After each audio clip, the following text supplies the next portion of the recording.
Welcome to Truly Terrified, Paranormal versus Physics, where we talk about some really weird stuff and Joe the scientist explains how it's not possible, or maybe it is. I'm Lynn and... I'm Joe. Today we're going to talk about funeral homes, specifically paranormal activity at funeral homes.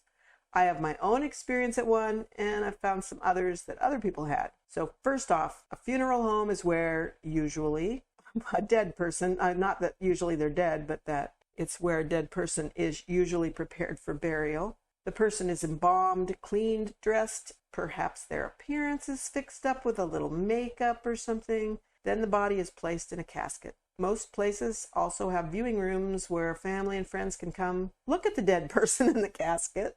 And sometimes the casket is transported to a church where the funeral is held. So, dead people. Lots and lots of dead people. Mostly freshly dead people. If the person died of natural causes or after a known illness, they might be taken to the funeral home within an hour of their death. If there's some question about how they died, like it's under suspicious circumstances or nobody knew they were sick, they'll get an autopsy, and after that's done, then they'll go to the undertaker. So if there's a haunted place on Earth, it's one of those places. Yeah, you would think. So funeral homes seem really creepy to me. For one thing, the decor is usually a little weird and not what I'm used to. It's kind of over-the-top, pseudo-Victorian BS kind of stuff. And it's really quiet. If there's any music, it's super low and it's like instrumental, bland background noise. They have music? Usually they have music playing. I thought it was more like I always pictured it more like a facility. No. They perform a function. No, they make it look like some weird Victorian parlor, the rooms. And then in a large one usually has multiple hallways that the rooms come off of. What is the point of one of those places? To prepare dead bodies and for a place for people to go and view the dead bodies. So it does two things. It prepares them. Why do they not have two different kind of places? Well, it's probably just convenience. Convenience, yeah. And also remember, because that's really unfortunate. Historically, undertakers would just take the body and put it in a box, and then the people took the body to the church and they had a service. Church makes sense. But now that's how they do it. I mean, for convenience, they just take it to the weird Victorian. It's pretty strange. Now, I suppose smaller funeral homes aren't quite so over the top with the weird pseudo Victorian stuff. Probably they're. What Victorian you mean like? I mean deep. Like the red brocade couches and dark wood tables and ornate lamps and heavy curtains, even though there's no window behind them, that is the truth. And, just thick carpets and is there an actual they get something out of doing it like that, or? I think for a lot of people it seems, it seems like it's higher class, or maybe it's classy. Okay, but you could apply the same thing. You could imagine hospitals doing the exact same thing to appear more classy. They don't do that. No, they don't. So they have that music going, but the weird thing is I've never heard any sound from the viewing rooms, in the main hallway areas. I've never heard any sounds coming from the viewing rooms. And yet, because I'm weird like this, I've gone into viewing rooms where somebody was dead and there was family standing around. And there are people talking and there are people crying and they are making noise. But out in the hallway, you can't hear a single sound except for that low piped in music. Nothing. Interesting. Also, the lighting is very dim. It's very low. I don't know. That is really weird. It's just really strange. So I think maybe it's supposed to be calming and comforting, but to me, it is not. See, it seems to me, weird. That's if everyone is doing this thing, it's really prevalent. You need to show, statistically, okay, here, we have these funeral homes. They don't do this. Here, these ones, they do this. And there is a correlation. The people who go into the ones who do it are calmer. They need to prove that. Otherwise, it's just, so, see, to me, I see that and I immediately think it's a meme. They're doing it because previous owners of those facilities did it. And you trace it back. It chains all the way back to literally the Victorian era or before that. Probably. Yeah, probably. Yeah, so if you believe that a vital part of who a person is survives after their physical death, you could expect that there would be some ghostly activities in funeral homes. Isn't there also brain activity for like up to 3 days or something after? Yes. So if they're there an hour after they die, yeah, they're still activity. I read some stories that were not paranormal. They were just absolutely freaking creepy, where they would stick in the needle to do the embalming, which is a giant needle, and the person would jerk. And in one case, their eyes opened up and they were not dead. And it's because they were at a nursing home and the nursing home called the time of death, and the funeral home, probably because they were adjacent to it, because they often have funeral homes adjacent to nursing homes, they just carted the body over there and started the process. The person wasn't dead. When people do something habitually, they gradually hone it down until it's a process. And they pay no attention to all the little details they were paying close attention to when they initially started doing it. So like in those situations, they have it down. They get the time of death. They call up the funeral home. They get the body over there. But someone who's attending to what's happening as if it's the first time they would be paying close attention to everything. Right. And unfortunately, I can't even say, oh, it's just like those lazy people. No, that happens with everyone. Everything. Yeah. Yeah. So anyway, because if there was going to be a place that's going to be haunted, you'd think it'd be a funeral home, right? Yeah. But I had never really thought about that. And I know that seems weird. I thought it was creepy, but I'd never really thought about how there would be like ghostly activity in a funeral home until I had an experience. So one of the things that me and my midwife partner offered, one of the services, if you want to call it that, was we would make plaster casts of people's hands after they died, sometimes their faces, which are called death masks. Because you were already doing the plaster casts of feet and stuff. Yeah, for babies. So we already did that. So we knew how to do it. And although she did it more than I did, I just was like, hold things in the right place and stuff. So if somebody we knew, like there was a lady we'd taken care of, she died. There were several children we'd delivered that had died. So we went in funeral homes and we became familiar with them. It's kind of a messy job with the plaster and all that crap. So the funeral homes usually would put us into a viewing room, but they might bring the body in on a gurney instead of on their fake little platform with the coffin, because that's, if you go into a funeral home to view a loved one, they are in the coffin, or the casket. But in those cases, they didn't. They just put them on a gurney, cover them with a sheet, they'd be naked, and we'd do what we had to do. So this one time, I don't remember whose body it was, but it was late at night. And the reason why it was late at night, because they didn't want us doing it in the daytime, because we had to go out and get water, we had to wash our hands, and it was obvious we weren't mourners because we were generally dressed in clothing that didn't matter if we got plaster on it or whatever. So they'd ask us to come in after hours, after all the viewings were done. So it's late at night. We're there, and whoever it was that had died, they were on a gurney and they were in the viewing room, and we'd been working on it, and we got to a place where I felt I could go to the bathroom. So I went down the hallway. Now it was a big, wide hallway. It was probably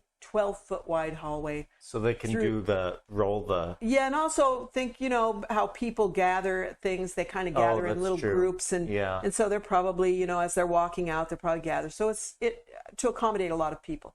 And so I was walking down this long hallway, and on either side, there's many doors of viewing rooms.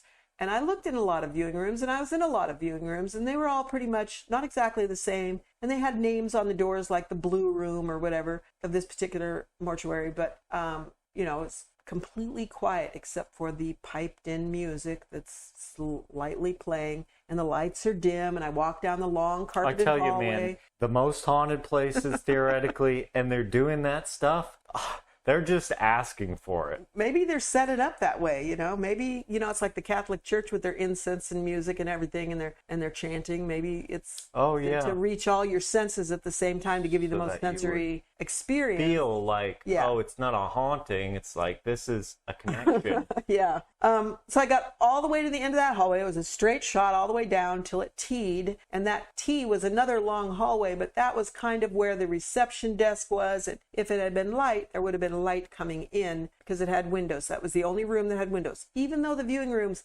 had draped areas that looked like there'd be windows behind them, there were not windows behind them. This was a huge dead body factory, essentially, and so those rooms were they just were made up to look like they had windows. So got to the T, went to the left, walked a little ways to the bathroom, and went into the bathroom. So I came out of the viewing room. I turned to the left down that hallway. I got to the end of the hallway. I turned left again. So I am now in a bathroom that is backed up against a viewing room because that's where the viewing rooms are. So I went to the bathroom, was washing my hands. While I'm washing my hands, I heard a loud knocking on the wall. That was the direction of the viewing room. And I thought, oh, that's weird. It was the same viewing room that you were? No, it was a different one. Ours were several viewing rooms. The one we were working in was several rooms down. So it was a viewing room that, as far as I know, didn't have anybody in it. And usually also they'd put a little A-frame stand outside the door that would say the name of the person or the family name or something. And there was, as far as I know, it was an empty room. So I heard this loud knocking and I didn't like it.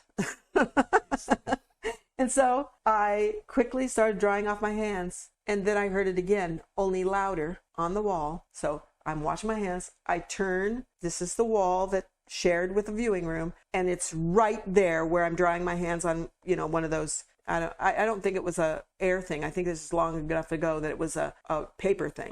One where they cycle the. No, thing? I think it was just I pulled paper out and a little trash bin below it, and it was like super loud. And then the lights went out, and so I quickly got out of there. Yeah. And when I got out into that main hallway with the windows, the lights were on, keeping in mind they're dim. I hurry down the other hallway back to the viewing room. The lights are on. I get into that room and I asked my partner, did the electricity go out?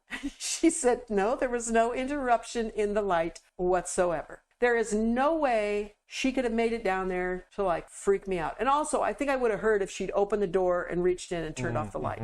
I just, and how could she have knocked on that wall and also have turned off the light at the same time? And it wasn't like automated lights or anything. No, not at all. In fact, when I opened the door, the light... It didn't sound like pipes banging? No, it didn't sound like pipes banging. It could have been pipes banging, but because I'd already flushed the toilet, the first time when I was washing my hands, it could have been pipes banging. But it seems to me in a funeral home, you wouldn't have banging pipes. You really wouldn't want banging pipes. The one place on earth you would not want banging pipes. No.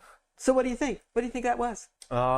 Honestly, if it was prosaic explanation, my bet would be it's an employee who has it down to mess with people. Okay, so I did think of that. So here's another story that isn't a haunted story, but it has to do with creepy employees at funeral homes. So when Kay's grandmother died, she was a very old lady. In their church, it is the tradition that family members will go and prepare the body. So they'll go and clean the body and do all of that. At the funeral home, those are services the funeral home usually offers where they, after they embalm them, they clean them, they dress them. You bring the clothes, but they put those clothes on. And if they need to, they might put makeup on them to correct anything. And they probably do other things that are, you know, like put cotton in the cheeks so the cheeks don't appear so sunken and stuff like that. But in her church tradition, the family comes and cleans the body and dresses it after it's been embalmed. So she and her mom went to do this with the grandma. And when they got there, you know, they take off all the clothes. Although I don't think, actually, probably the mortician had taken off all the clothes already because they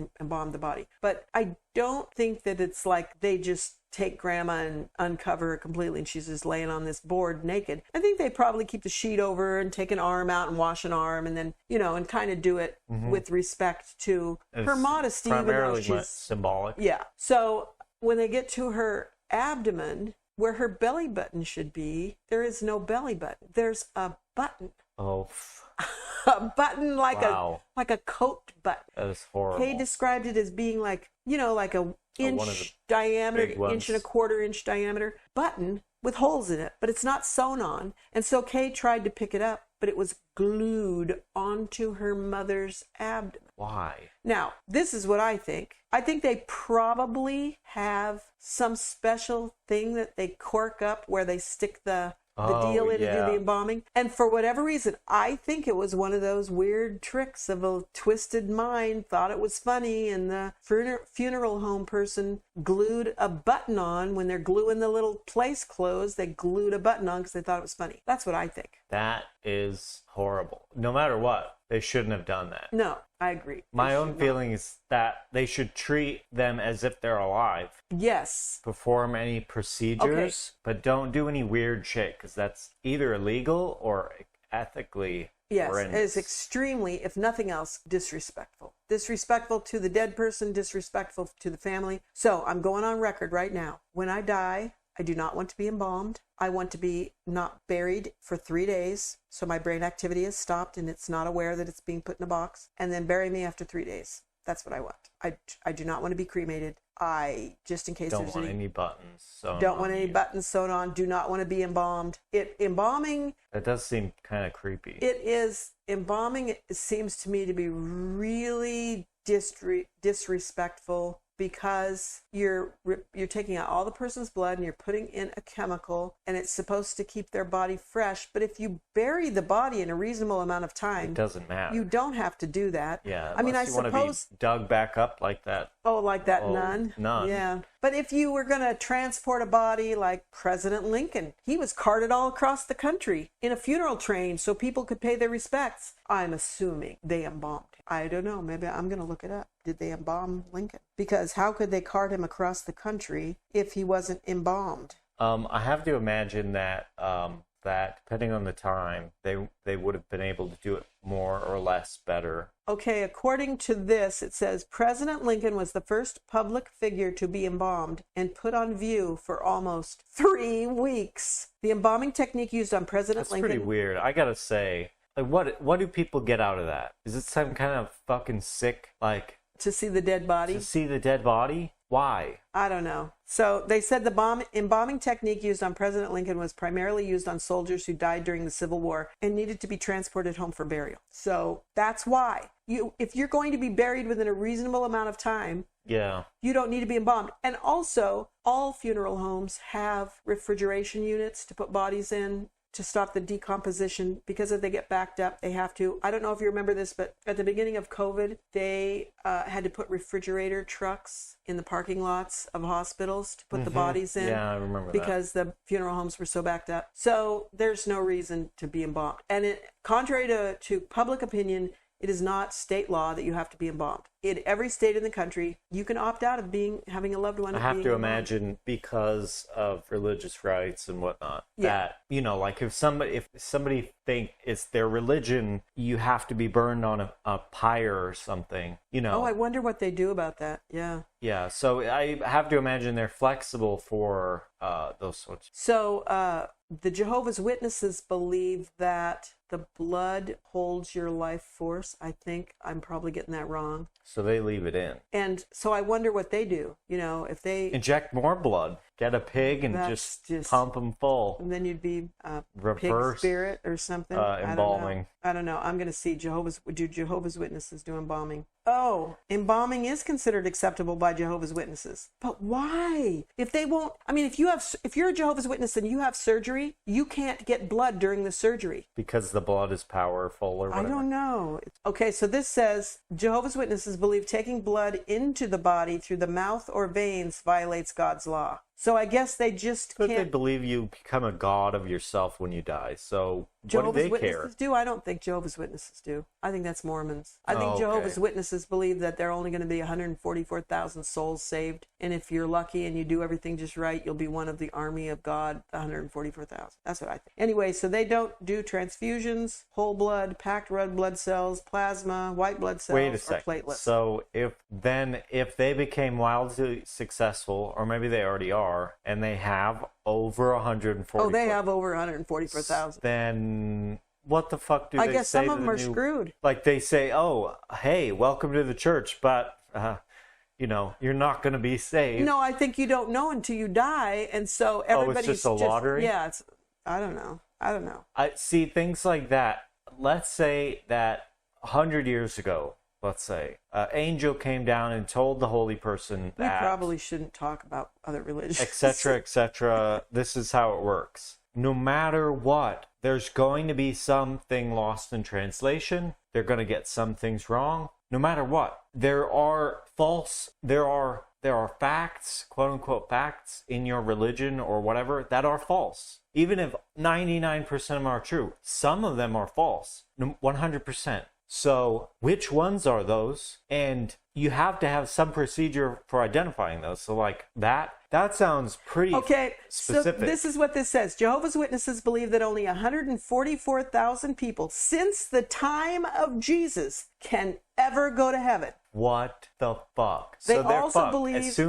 As soon as they enter that church, they know there's probably not going. It's not going to. I can't even imagine. What's what even they the think. point then? It says they also believe that the soul, Satanist or something. They also believe that the soul dies when the body dies and must wait until the resurrection before Jehovah remembers them and gives them a new physical body. Those that are part of the 144... so it's more than just like... Yeah. I see. Those that are part of the 144,000 will be given spiritual bodies, but everyone else will be given a fleshly body. So that just sounds like gobbledygook to me. Sorry, Jehovah's Witnesses. And they're saying it's like the spiritual body is a divine body, whereas your corporeal body is less than that. I guess. I don't know. So anyway. See, it's like so specific. Like the more specific things are, the more information it takes to encode that thing, the way more likely some part of it is to be wrong. Well, I think the bottom line is here, Jehovah's Witnesses can't receive blood, but they can let their blood be drained out and embalming fluid replace all the blood in their body. Yeah. And so, and they don't believe that there are ghosts. So, all right, we got a little off track there. We went down a path that I didn't expect about embalming. But we have more stories that we'll share with you next time. Thanks for coming along. I want to hear what you think and if you've had any experiences like this, because my experience freaked me out. Our contact information is in the show notes, and as always, if you have a story you want to tell, send it to us. Please share, subscribe, and leave a review wherever you get your podcasts. Thanks for listening, and never be so terrified you can't run.